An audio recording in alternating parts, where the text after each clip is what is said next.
Sir बहुत से हमारे प्रोफेशनल्स अपने एक्सपीरियंस शेयर करते हैं जिसमें उनको अक्सर वीज़ा एजेंट्स बहुत ज़्यादा लूट लेते हैं। अक्सर वीज़ा एजेंट्स मिसगाइड करते हैं या उनको पता नहीं होता कि हमने किस तरह से अपना लाइसेंसिंग प्रोसेस कंप्लीट करना है। और हमने ये जो वीडियोस का सिलसिला शुरू किया, ये भी इसीलिए किया ताकि लोगों को गाइड किया जा सके। डॉक्यूमेंटेशन के हवाले से, अपने प्रोसेस करने के हवाले से मैं बेशुमार वीडियोस बनाकर ये सारा प्रोसेस बता चुका हूँ। और बहुत से हमारे प्रोफेशनल्स इन वीडियोस को देखते हुए अपना लाइसेंसिंग प्रोसेस कंप्लीट कर चुके हैं। लेकिन फिर भी लोग एजेंट्स के हाथों बहुत ज़्यादा अपना पैसा और वक्त बर्बाद कर लेते हैं। तो सर यहाँ पर एजेंट से किस तरह से बचा जाए, इस हवाले से भी गाइड कीजिएगा कि लोग किस तरह एजेंट से बच सकते हैं और अपने मुस्तकबिल के लिए बेहतर फैसला कर सकते हैं। जी। अच्छा, इसमें डॉक्टर नुमान साहब, इससे एक ये आपने बड़ा अच्छा क्वेश्चन किया, और ये बड़े अच्छे टाइम पे भी किया आपने, क्योंकि जी काफी जी। ऐसे यहाँ पे हमारे बहन भाई आए हैं जिनको एजेंटों ने गलत गाइड किया है, गलत वीजा लगा के उनसे चार्जेस वगैरह भी दे के जी यहाँ जी। पे आके वो फिर परेशान रहे हैं 2 साल 3 सालों तक, अपने आप जी जी। को सेट नहीं कर पाए हैं। वो मतलब हम्म। स्ट्रगल करते रहे। फिर जी बाद जी। में उनको समझ आई है कि यार ये तो हम गलत वीजे पे आ गए हैं। हम्म। ठीक है, हम एज फिजियोथेरेपिस्ट जॉब के लिए आए हैं, लेकिन हमें वहीं से गलत गाइड किया गया है एजेंसीज के थ्रू। जी जी। उससे हम्म। होता क्या है कि कुछ कुछ ऐसे सेंटर्स होते हैं कि ये लोग क्या करते हैं कि एक लो कास्ट वीजा होता है, जैसे डोमेस्टिक वर्कर होते हैं घरों के। तो जी ये जी। इसके ऊपर गवर्नमेंट को टैक्स देना थोड़ा कम होता है, ये आपको बड़ा सस्ता पड़ जाता है वीजा। तो ओके। कुछ ऐसे सेंटर्स के लोग भी हैं जो एजेंसीज को ये वीजा भेज देते हैं, और वहाँ से हम्म। फिजियोथेरेपिस्ट या कोई भी मेडिकल प्रोफेशन के लोगों को बुला लेते हैं। और जी यहाँ जी। पे जब वो लोग आ जाते हैं तो यहाँ पे एक तो ये कि उनको ये नहीं पता होता कि भाई मैं किस प्रोफेशन के ऊपर आया हूँ। जी ठीक है। जी। और Saudi health council, Saudi health commission की जो लाइसेंस की बात होती है, वो भी एजेंसी वाले उनको बता देते हैं कि आपको जरूरत नहीं है, आप पाकिस्तान में कुछ ना करें। आप जब सऊदी अरब हम्म। चले जाएंगे तो आप वहां पे जाके हम आपका सारा प्रोसेस भी कर लेंगे, आपके एक्सपेंसेस भी जो है आपका ऑनर उठा लेगा। आप इस जी चीज जी। की परेशानी नहीं है। तो वो तो कैंडिडेट खुश हो जाता है, वो तो समझता है कि यार ये तो बहुत अच्छी बात है। हम्म। मतलब मुझे वीजा भी मिल रहा है, सऊदी कौंसल भी मेरे से नहीं मांग रहे। मैं वहां पे जी जी। जाके अपने आप को, मतलब मेरी इनकम भी स्टार्ट हो जाएगी और मैं अपना सऊदी कौंसल भी दे दूंगा। तो जी जी। इसमें कुछ कैंडिडेट जो है वो थोड़ा सा फंस जाते हैं स्टार्टिंग 1 2 3 सालों के लिए, जो उनका कॉन्ट्रैक्ट होता है उसमें वो फंस ओके। जाते हैं। अब वो हम्म। इनको यूज कैसे करते हैं कि वो जब यहाँ आ जाते हैं जी जी। तो वो, एक तो सबसे बड़ी पहली बात ये होती है कि उनका जो कॉन्ट्रैक्ट और उनके ऑनर के और जो कैंडिडेट के दरमियान जो कॉन्ट्रैक्ट हुआ होता है, वो एज अ फिजियोथेरेपिस्ट कॉन्ट्रैक्ट नहीं होता, क्योंकि वो उस प्रोफेशन का वीजा ही उसने उसको नहीं दिया होता। और अगर वो उससे ओके। कोई कॉन्ट्रैक्ट साइन साइन करवाते हैं पाकिस्तान में, वो एक फर्जी कॉन्ट्रैक्ट होता है। ठीक है। अभी तो ठीक है। खैर पाकिस्तान पाकिस्तान की गवर्नमेंट ने थोड़ा सा इनिशिएटिव लिया हुआ है कि जी ये जी। लोग अभी जब वीजा आप स्टैम्प करवाते हैं तो उसमें बकायदा जो है यहाँ से फॉरेन अफेयर से कॉन्ट्रैक्ट को बकायदा टेस्ट करवा के पाकिस्तान भेजा जाता है कि आपका वीजा वो लगे उसी कॉन्ट्रैक्ट की बेस के ऊपर।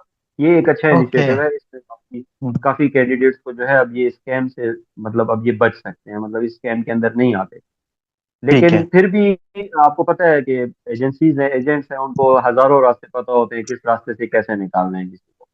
जी जी। तो वो कैंडिडेट्स जो है जब यहाँ आ जाते हैं, उनका कॉन्ट्रैक्ट हो जाता है, उनसे फिर क्या करते हैं कुछ सेंटर्स वाले, ये उनसे फिजियो एज अ फिजियोथेरेपिस्ट काम लेते हैं। ठीक है। ओके। बाकायदा फिजियोथेरेपी के अंदर, लेकिन उनको क्या करते हैं कि बिल्कुल एक मिनिमम कम सैलरी, 2000 3000 के अंदर अंदर उनको सैलरीज देते हैं कि भाई आपके पास सऊदी कौंसल नहीं है, तो आप इस ओके। सैलरीज के अंदर आप हमारे साथ काम करें। और वो उससे काम हम्म। पूरा फिजियोथेरेपिस्ट का लेते हैं, पूरा वर्क जो है वो आपसे उस हिसाब से लेते हैं, लेकिन आपको ट्रीट एज अ फिजियोथेरेपिस्ट नहीं करते वो लोग। ठीक ओके। है। उसमें क्या होता है कि आप इस इंतजार में रहते हैं कि मेरा सऊदी कौंसल का लाइसेंस जो है ये लोग मेरे लिए अप्लाई करेंगे, ये लोग करवाएंगे। तो इसमें काफी सेंटर्स वाले जो हैं वो नहीं करवाते। अगर जी कोई जी। बाहर से कोई टीम आती है चेकिंग के लिए, या कुछ क्योंकि यहाँ पे आपको पता है कि मेडिकल जो है वो हेल्थ रेगुलेशन के अंदर होती है। तो जी उसमें जी। जो है वो जब हेल्थ की टीमें आती हैं देखने के लिए सेंटर्स में या हॉस्पिटल्स में। हॉस्पिटल में तो जी खैर जी। ये स्कैम इतना ज्यादा नहीं होता, प्राइवेट सेंटर्स में थोड़ा बहुत हो जाता है। तो ये ओके। लोग फिर क्या करते हैं, कैंडिडेट को मतलब उस दिन ऑफ करवा देते हैं या उस दिन जॉब पे हम्म। नहीं बुलाते हैं, इस तरीके से वो उसको यूज करते हैं 1-2 ईयर। तो वो एक दो ओके। सालों तक उसको जब समझ आती है आती है तो उसको फिर समझ आ जाती है कि यार ये तो मेरे साथ स्कैम हम्म। हुआ था। और मैं जी तो जी। वहां वीजे पे पैसे भी लगा के आ गया, यहाँ पे मैंने बहुत कम सैलरी में, एक लेबर की सैलरी में मैंने यहाँ पे सर्विस दी अपनी। फिर जी उसके जी। बाद जो है वो अपने आप को फिर चेंज करते हैं, एग्जिट जाते हैं, क्योंकि रूल्स वगैरह उनको समझ आ जाते हैं सारे कि मैंने अब सऊदी कौंसल कैसे करना है, मैंने दोबारा जी जी। कैसे, फिर वो वही फ्रीलांस वीजा वगैरह लेके आते हैं। तो फिर जी अपनी जी। ये जॉब हंटिंग वगैरह जो है वो स्टार्ट, लेकिन उसमें प्रॉब्लम उनको क्या होती है कि वो 1-2 साल जो उनकी लाइफ के होते हैं उस वो उनको एक डिफिकल्ट टाइम भी मिल जाता है, और हम्म। वो जो है उनका एक किस्म का जाया हो जाता है उनकी लाइफ। तो ये एक स्कैम जो है ये काफी हद तक हुआ है एक टाइम पे। इस जी जी। स्कैम से मैं यही आपके तवासुक से कोशिश करूंगा कि लोगों को आगाही हो कि जब भी जी अगर जी। वो किसी एजेंसी के पास अगर कोई वीजा हो, किसी सेंटर्स का या किसी हम्म। हॉस्पिटल का एज ए फिजियोथेरेपिस्ट या किसी भी प्रोफेशन के अंदर, तो उसकी जी। जो है पूरी, आजकल ऑनलाइन सिस्टम है, आजकल आपको आपके कांटेक्ट होते हैं हर जगह पे, तो जी आप जी। उसको बहुत आसानी के साथ जो है वो वेरीफाई करवा सकते हैं कि हम्म। ये वीजे वाकई ठीक है, ये वाकई इस जगह पे रिक्वायरमेंट है, रिक्रूटमेंट आई हुई है पाकिस्तान में कि नहीं आई जी। हुई। तो फिर आप जो है उसके ऊपर आगे स्टेप उठाएं। और दूसरी जो ये हम्म। चीज़ है कि आपको इतना पता होना चाहिए कि मैं अगर किसी एजेंसी से मेरे को एक वर्क वीज़ा मिल रहा है तो इसके ऊपर एक्सपेंसेस कितने आते हैं। जी अब जी। कुछ एजेंसीज वहाँ पे ऐसी भी हैं पाकिस्तान में कि वो आपको, अगर वो लोग यहाँ से किसी हॉस्पिटल से या किसी सेंटर से लिंक करके या कांटेक्ट करके किसी तरीके से उनके कुछ रेफरेंस होते हैं वो वीज़ा ले लेते हैं, तो फिर वहाँ जी पे जी। वो बहुत कॉस्टली सेल करते हैं, बहुत कॉस्टली। जी जी। मतलब इतना कॉस्टली होता है कि उस वीजे पे तो आप अपना फ्रीलांसर लेके आप आ सकते हैं। तो उसमें हम्म। ये है कि जो कैंडिडेट्स हैं उनको ये देखना चाहिए वहाँ पे कि भाई जो भी वीज़ा यहाँ से कोई अगर रिक्रूटमेंट करके भेज रहा है तो वो इतना एक्सपेंसिव नहीं होता, वो जी सेंटर्स जी। की तरफ से, हॉस्पिटल्स की तरफ से तकरीबन फ्री ऑफ कॉस्ट ही जाता है। तो वो जो हम्म। एजेंसीज के अपने चार्जेस वगैरह होते हैं, वो उनके अपने लीगल चार्जेस हैं, वो आपसे ले सकते हैं। लेकिन किसी को ओके। इतना पे ना करें उस वीजे के लिए कि वो आपसे मतलब ओवर एक्स्ट्रा उस वीजे के लिए आपसे मांगे, या ओवर हम्म। एक्स्ट्रा चार्जेस आपसे डिमांड करे, तो उसको सॉरी करें, उस पे बिल्कुल ठीक कोशिश है। ना करें। हम्म। और जांच तो पड़ताल सर। पूरी करें कि भाई मेरा वीजा जो है वो कौन से प्रोफेशन का है, कौन से सेंटर हम्म। का है और कौन सी सिटी के अंदर है। जी जी। ठीक है, ये हर एजेंसी वाले से पूछना चाहिए कि मेरा वीजा कहाँ, कौन सी सिटी का है, कौन से हॉस्पिटल का है, कौन से सेंटर का है और कौन से प्रोफेशन। तो ये जी तीन जी। चीजें उसको पता होनी चाहिए कैंडिडेट को, फिर उसके बाद वो जाके उधर अप्लाई करे। बिल्कुल ठीक है। और सर यहाँ पर एक और सवाल भी मेरे जहन में आ गया, हमारे प्रोफेशनल ने ये पूछा था कि अक्सर फीमेल्स वो शादी के बाद फैमिली वीज़ा पर सऊदी अरब चली जाती हैं, और अक्सर हमारी ग्रेजुएट्स इस तरह की भी हैं जिन्होंने जैसे ही अपनी डिग्री कंप्लीट की उनकी शादी होगी और उन्होंने ट्रैवल कर लिया। अब उनके पास एक्सपीरियंस नहीं है, और वो मुझसे बार बार ये सवाल पूछे जाते हैं, कमेंट्स में लोग पूछते हैं कि क्या हम इंटर्नशिप कर सकते हैं या नहीं कर सकते। तो इस सवाल को भी काइंडली बताइएगा कि हमारे ऐसे प्रोफेशनल्स जो कि फ्री में खुद इंटर्नशिप करना चाह रहे हैं, और मैं कहता हूं कि खुदारा ऐसे काम ना करें। पहले ही पाकिस्तानियों को बहुत कम सैलरी मिल रही है, और अगर आप मुफ्त में काम करेंगे तो फिर जो सैलरी मिल रही है वो भी नहीं मिलेगी। तो इंटर्नशिप के हवाले से बताइएगा कि इंटर्नशिप का क्या स्टेटस है, कर सकते हैं या नहीं कर सकते, और अगर कर सकते हैं तो किस तरह कर सकते हैं। अच्छा, सऊदी अरब के अंदर इनकी जो हेल्थ है, इसमें फॉरेनर को इंटर्नशिप अलाउड नहीं है किसी भी हॉस्पिटल में, किसी भी सेंटर ठीक है। में, किसी को भी अलाउड नहीं है। कोई भी नेशनल रहे, या ओके। अरब नेशनल रहे या जो है पाकिस्तान से किसी भी कंट्री से जो हम्म। आते हैं फॉरेनर हैं, फॉरेनर को बिल्कुल अलाउड नहीं है। इनके सिर्फ लोकल लोगों को ठीक है। अलाउड है कि वो as a internship private hospitals में, प्राइवेट सेंटर्स में और गवर्नमेंट के हॉस्पिटल्स वगैरह में जो है वो इंटर्नशिप कर सकते हैं लीगली। ओके। और ठीक इलीगली है। भी आपको कोई इंटर्नशिप के लिए नहीं रखता, यहाँ पे रिस्क है, ठीक है। तो सेंटर्स वाले जो है वो अलाउड नहीं करते। ठीक है। चलें, ये तो आपने क्लियर कट स्टेटमेंट दे दी कि इस पे एक बिग नो है, और कोई अगर ऐसा सोचता भी जी है जी तो बिल्कुल। उसको इस पे आगे से रिजेक्शन ही होगी। सर, यहाँ पर पैरामेडिकल के हवाले से भी बता दीजिए कि जो हमारे 2 इयर्स डिप्लोमा होल्डर्स हैं वो किस तरह से जॉब हासिल कर सकते हैं और उनकी जॉब स्टेटस क्या है, क्योंकि अगर हमारे जो डिग्री होल्डर्स हैं उनको टेक्नीशियन रैंक मिल रहा है, तो जो ऑलरेडी टेक्नीशियंस हैं उनको कौन सा रैंक मिलेगा, और क्या उनके लिए अभी जॉब्स हैं या नहीं है, ये भी बार बार सवाल पूछा जाता है, तो इस हवाले से भी गाइड करिएगा। अच्छा, पैरामेडिकल जो स्टाफ है या जो लोग हैं पैरामेडिकल के जो कैंडिडेट्स हैं उनका भी सेम ही प्रोसेस है। जी जी। लेकिन ऑलमोस्ट उनको डिप्लोमे के ऊपर टेक्नीशियन का ही रैंक मिलता है, और टेक्नीशियन की जॉब्स भी पैरामेडिक्स में भी इनके पास अवेलेबल हैं काफ़ी ज़्यादा। उसमें भी सऊदीयाजेशन है काफ़ी। हम्म। सऊदियों को प्रेफर करते हैं। ठीक है। लेकिन ये है कि बस वही लक की बात है। मैं तो यही कहूँगा जितने भी, क्योंकि यहाँ पे मेरे काफ़ी अपने भी ऐसे दोस्त काफ़ी आए हैं जी जी। जो मेरे बैचमेट थे या कॉलेज फेलोज थे, वो उनको मतलब मैंने इसी तरीके से गाइड किया है कि आप आजकल के हिसाब से आप फ्रीलांस वीज़ा लें, प्रोफेशनल हम्म। वीज़ा मतलब लें, और सऊदी कौंसल ठीक है। कमीशन के जितने जो प्रोसेस है वो पाकिस्तान में ही कंप्लीट करें। यहाँ आके जी ना जी। सोचें कि मैं यहाँ पे आके कंप्लीट करूँगा। हम्म। वहीं पे ये सारी बिल्कुल। चीज़ें कंप्लीट करके फिर आप सऊदी जी जी। अरब आए, आपके पास टाइम भी होता है, आप जॉब हंटिंग करते हैं, आप सर्च करते हैं। तो जी जी। रिजल्ट की बात है, मायूस नहीं होना चाहिए, रिजल्ट देने वाली जात अल्लाह की है।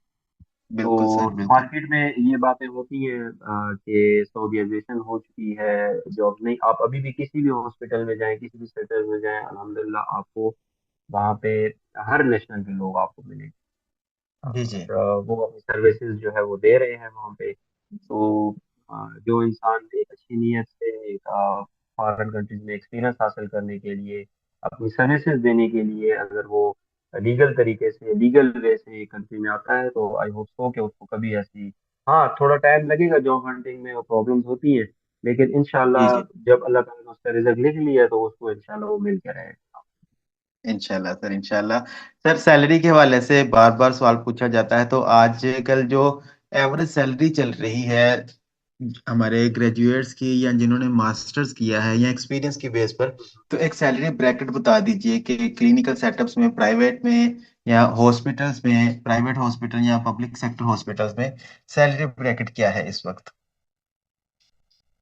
अच्छा, सैलरी ब्रैकेट जो है वो डिफरेंट टेक्नोलॉजीज में इनका डिफरेंट है, क्योंकि जी जी। सऊदीयाजेशन होने की वजह से इन्होंने सऊदियों के लिए जो है लोकल जो इनके लोग हैं उनके लिए अपना एक वेज तैयार किया है गवर्नमेंट ने। ठीक है। जैसे जो ओके। पैरामेडिक्स है, इनका इनका जो पैरामेडिक स्टार्ट है उनको स्टाफ को उन्होंने 4,000 से स्टार्ट किया हुआ है कि भाई आज जहाँ पे ओके। भी पैरामेडिक कोई भी टेक्नीशियन जो सऊदी होगा वो जी स्टार्ट जी। लेगा तो वो 4,000 से लेगा। तो आप अगर फॉरनर को पकड़ते हैं तो फॉरनर को आप 1,000 नीचे से पकड़ लेते हैं।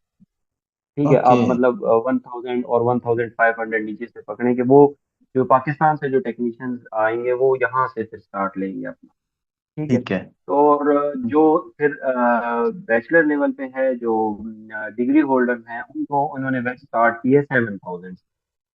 ठीक ठीक है। है। ये आजकल न्यूज़ वगैरह में भी काफी लोगों ने देखा होगा, आपको भी पता जी जी। होगा। तो वो वेज के हिसाब से जब वो सऊदी डिग्री होल्डर को 7,000 से स्टार्ट कर रहे हैं, तो फिर आप वहां से 1,000 और 1,500 मतलब लो से आप स्टार्ट करें तो वहां से जो है आपका वेज स्टार्ट हो जाता है। आप फिर ओके। एक्सपीरियंस बेस पे ऐसा नहीं है, अब एक्सपीरियंस बेस पे आपकी जो है वो सैलरी इंक्रीज होती है बकायदा। जी जितना जी। आप एक्सपीरियंस करते हैं कॉन्ट्रैक्ट के बेस के हिसाब से आपकी सैलरी इंक्रीज होती है। हाँ, यहाँ पे एक दूसरी बात सर मैं बताना पसंद करूंगा, ये एक जी जी, न्यू जरूर।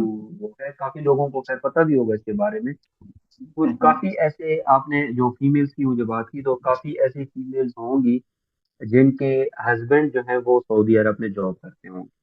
ठीक है। जी जी। और वो फीमेल्स जो हैं वो मेडिकल फील्ड से रिलेटेड हों, जैसे कोई फिजियोथेरापिस्ट हो या टेक्नोलॉजिस्ट हो, या जिन लोगों ने हम्म। किसी भी इवन के पैरामेडिक्स भी हों, तो जी जी। उनको एक ये बेस्ट अपॉर्चुनिटी है आजकल, क्योंकि इनकी गवर्नमेंट ने ये फ्यू मंथ्स एगो ये एक अनाउंसमेंट की थी कि जी जो जी। लोग अपनी फैमिलीज को अपने परमानेंट रेजिडेंस पे बुलाते हैं पाकिस्तान से या किसी भी जी कंट्री जी। से, तो हम्म। उनको जॉब जो है वो अलाउड है, पहले ये अलाउड नहीं होती थी फैमिली। Okay okay. ठीक है, तो ये ऐसा है कि जैसे फॉर एग्जांपल कोई भी किसी भी कैंडिडेट का हस्बैंड या वाइफ यहाँ पे ऑलरेडी जॉब कर रहे हैं, और वो उनकी वाइफ या हस्बैंड पाकिस्तान में, और लेकिन वो भी जी जी। क्वालिफाइड हैं, उनके पास ओके रिक्वायरमेंट सारी पूरी है, तो उनको ओके। कोई बाहर से वीजा लेने की जरूरत नहीं है, फ्रीलांस वीजा लें या कोई एजेंसी से वीजा लें, वो अपने हस्बैंड के